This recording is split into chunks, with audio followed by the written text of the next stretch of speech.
we just always. Melissa Odin always knew she was adopted. And it wasn't ever anything like I was adopted and it's a wrong thing or it's a bad thing. It was, we love you. You were chosen to be our child.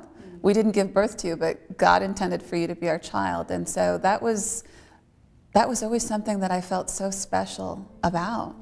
But nothing could prepare Melissa for what she would learn about her past. She says she first found out during an argument with her older sister. And she said, you know, at least my parents wanted me, which was such an odd thing for somebody who's adopted to say to somebody else who's adopted. And she encouraged me that night. She said, you know, you need to wait up for Mom and you need to ask her to tell you the truth. And I could have never imagined in a million years what the truth was. She said, we love you and we'll always love you. And then the words just came out of her mouth. She said, Melissa, your mother had an abortion during her 5th month of pregnancy with you, and you survived it. Melissa was a survivor of a failed saline infusion abortion. And it was devastating. And there are no words that I can really find to describe it, but looking back on that day, for me, it's kind of like when you're a kid and you fall off the jungle gym and you get the wind knocked out of you. You can't breathe.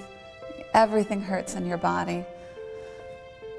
And that night was exactly like that for me. You know, as much as I knew that God saved my life for a purpose, and I had so much joy knowing that I was saved, I was ripped apart.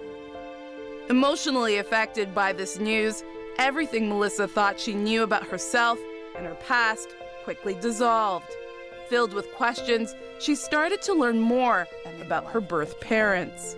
You know, my biological mother was 19 years old when she had that abortion. She was a college student. She wasn't married. And what I have learned over the last few years is that, like most women, she really didn't have a choice when it came to ending my life. One of her parents made that decision for her. But no one expected the child they so desperately wanted to get rid of to survive. You know, I've been so blessed in my life to know some of the nurses who cared for me. I've met 2 of them, and I know a doctor who had cared for me. But, you know, from what I've been told after I survived that failed abortion, I was believed to be dead, and that I was left for dead there in my mother's hospital room. And as the nurse was tending to my biological mother, she noticed that I was making grunting noises and small movements, and that I had been born alive, that abortion had not succeeded. And certainly the doctors and nurses then stepped in and provided me medical care. None of the doctors who examined Melissa at birth or years following can explain how she survived the abortion attempt without any lasting physical ailments. And the doctors have made it clear there is no medical reason why I survived that failed abortion. It should have scalded me to death while I was still in my mother's womb. But I've walked away unscathed. Physically, I have no consequences from that failed saline infusion abortion all those years ago. But I'm the only survivor that I know of around the world who hasn't suffered physical consequences. But even though physically healthy and whole, Melissa admits emotionally she was in pieces, filled with anger towards her biological parents. I couldn't understand at the age of 14 how any parent could make that decision to end their child's life. I was angry that night for the first time ever at my biological parents.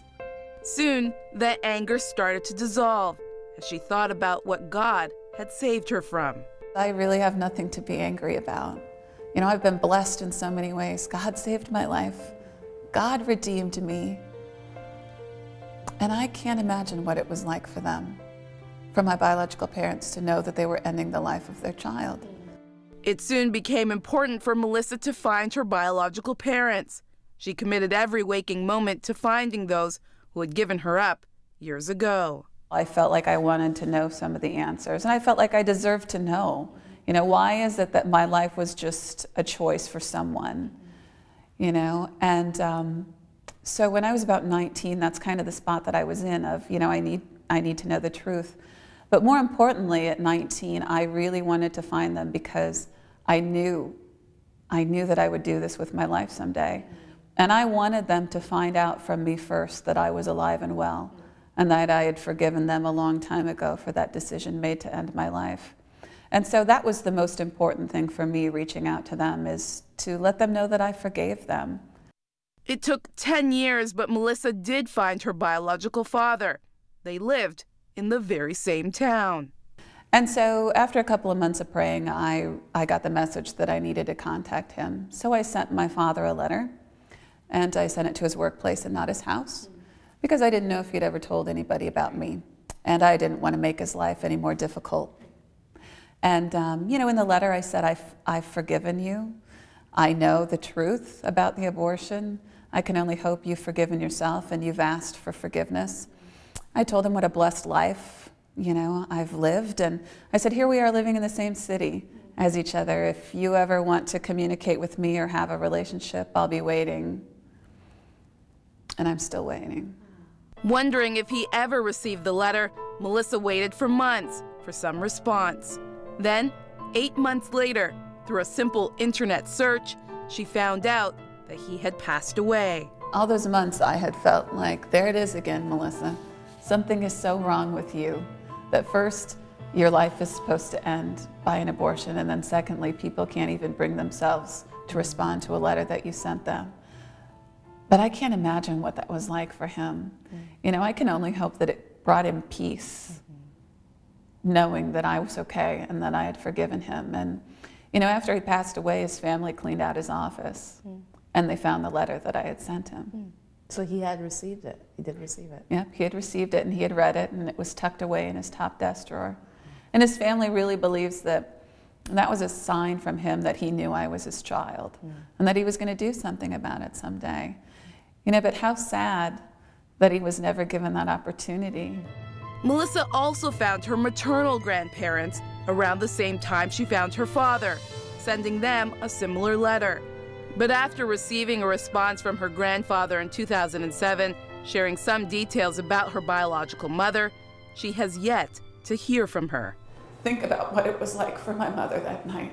Today, Melissa travels around the world speaking to school groups, church groups, and at pro-life rallies, sharing her story of faith and survival, encouraging people to think twice about aborting their unborn child. In Canada alone, nearly 100,000 children are aborted each year. And in the U.S., where Melissa's from, the numbers are estimated to be close to 1.2 million. Melissa has literally put a face to this ever-growing issue. You know, when I found out the truth about being a survivor, I knew in my heart that this is what I was going to do. God was just whispering in my ear all those years, it's time, Melissa. You know what I saved your life for.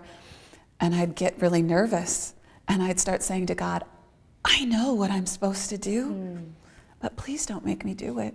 I think the most telling moment for me was thinking in my head, how could I stand before him someday and say, thank you so much for the gift of life, but I'm so sorry that I never felt good enough to do what you saved me for. You know, Lord, I could never stand before you and say, your grace just wasn't enough for me. And that makes it easy for me to do what I do, because I know I'm going to stand before him someday and say, I think I did the best I could. I'm never going to know in this world all of the changes that I hopefully make. But I have the utmost faith that I'm doing exactly what he saved me for. And part of that has been becoming a mother herself. In April 2008, Melissa and her husband Ryan welcomed their daughter Olivia into the world. Born in the very same hospital Melissa was born in years ago. She says the place that symbolized such a dark chapter in her life has now been redeemed. In 2007, about the same time I was first coming forward with my story publicly, we found out we were pregnant with Olivia. And I know that was just God saying, Melissa, you're doing exactly what you're supposed to with your life, and here's how I'm going to bless you as a result. And Olivia has changed my life. I'm so blessed. You know, there are moments in my life where I just think, could it get any better than this? You know, I'm saved from the death of abortion. I'm able to give my life to serve God. And then he blesses me with my husband and our daughter. It is mind-blowing to me. All of us make mistakes in this world. In Brentford, Ontario, Magdalene John, 100 Huntley Street. And all of us are forgiven.